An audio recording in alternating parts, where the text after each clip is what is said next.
all they contributed to our future was an unrepairable scar of loneliness, mistrust and hatred. Fears that have been with me all my life. On leaving school, many Aborigines suffer from unemployment, depression, addiction. Welfare authorities will take many of their children away from them. 1926. Stony Indians parade in the streets of Banff in the Rocky Mountains. Canada's indigenous peoples are also victims of discrimination. Stony Indian Isaac rolling in the mud. When we gave up the land, we gave up our rights. That is why we feel as if we're in confinement, with all the white people's laws and regulations. We were brought up free. Now we feel the imprisonment.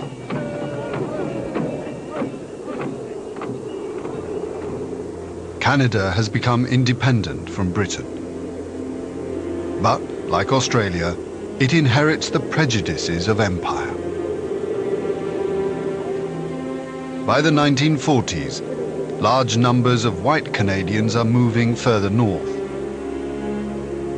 The Canadian government encourages the nomadic Eskimos, the Inuit, to live in small, fixed settlements. In a report on settlement life, Henry Larson. Conditions are appalling. Destitution, filth, and squalor are gradually undermining the health of these people, and if not checked, will result in their extermination.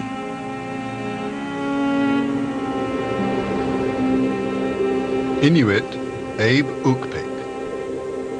There are only very few of us Eskimos, but millions of whites, just like mosquitoes. It is something very special and very wonderful to be an Eskimo.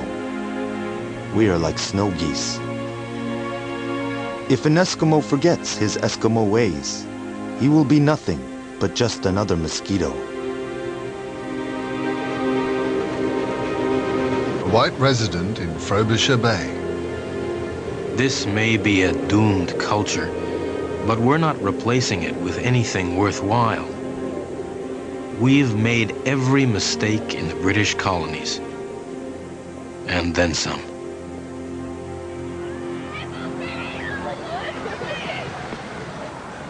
Many native peoples throughout Canada struggle to survive. 1/3 are dependent on welfare. The infant mortality rate is double the national average. Life expectancy is one of the lowest in the world.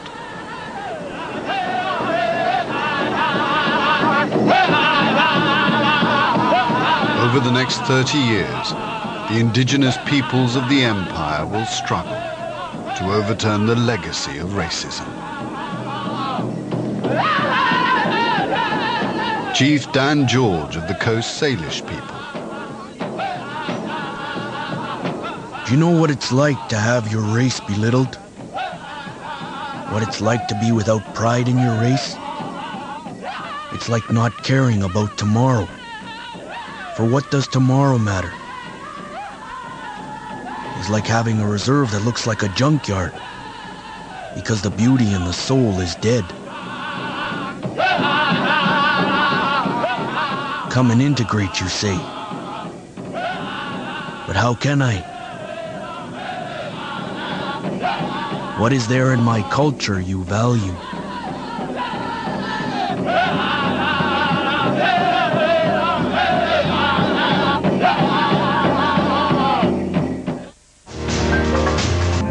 My great-grandfather helped carve a living out of the virgin forest. The silence of centuries was broken at last by the sounds of civilization, by the ring of axe and hammer, and the beat of steam engines.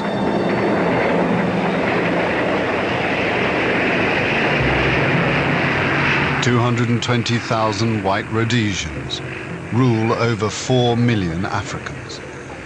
White farmers control 70% of the best land, leaving most Africans with small, infertile holdings. In Gwelo, George Ndenze. The way in which the blacks are being treated by the whites is the cause of all the unrest today. The Europeans have cheap native labor, which they exploit at the expense of African advancement. The white man has deprived us of all our rights in the land of our birth. Our state is pitiable.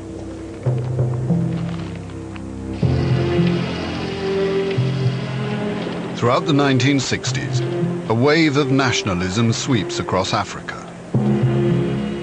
But fearful of South Africa's racist influence, Britain refuses to grant southern Rhodesia her independence, until Ian Smith's white government yields to black majority rule. Smith's supporters are incensed. I most certainly think the British government has let us down, and personally I think they stink. I think it's a disgrace, and I'm terribly ashamed of the fact that I was even born in England. They could have really built up the empire, instead of which they seem to have gone out of their way to destroy their empire. The basic African definitely is not in a position to take over government. The African, in no other sphere, have proved themselves capable of anything. Why is it that in Britain they seem to think the one thing the African is capable of doing is governing? In a letter to the Rhodesian Herald, Harry Hart, July 1964. I don't know what Mr. Smith is waiting for. England has continually shown itself to be treacherous to deal with. If Mr. Smith decides to take independence, then we are all behind him. This is the Rhodesia Broadcasting Corporation. Here is the Prime Minister of Rhodesia. November 1965. Ian Smith seizes power. A unilateral declaration of independence. We are the first Western nation in the last 2 decades to have the determination to say so far and no further. God bless you all. Rhodesia embarks on a path to South African-style apartheid.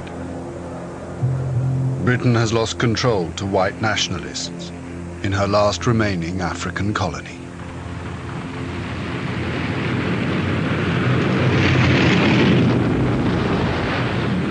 Over the next 15 years, Rhodesia is engulfed by violent civil war.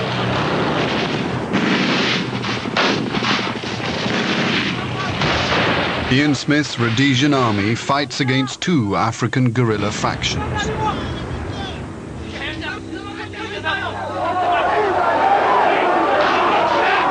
1972. Protesters riot against the government's racist policies. Leader of the communist-backed ZANU guerrillas, Robert Mugabe. Our objective is the liquidation of imperialism and colonialism. Through armed struggle, we will set up a democratic state.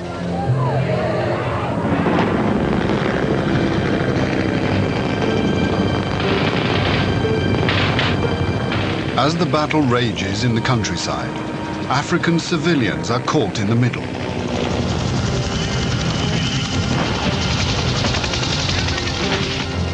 An African villager. If we report the terrorists, they come and kill us. If we do not report them, the soldiers come to torture us.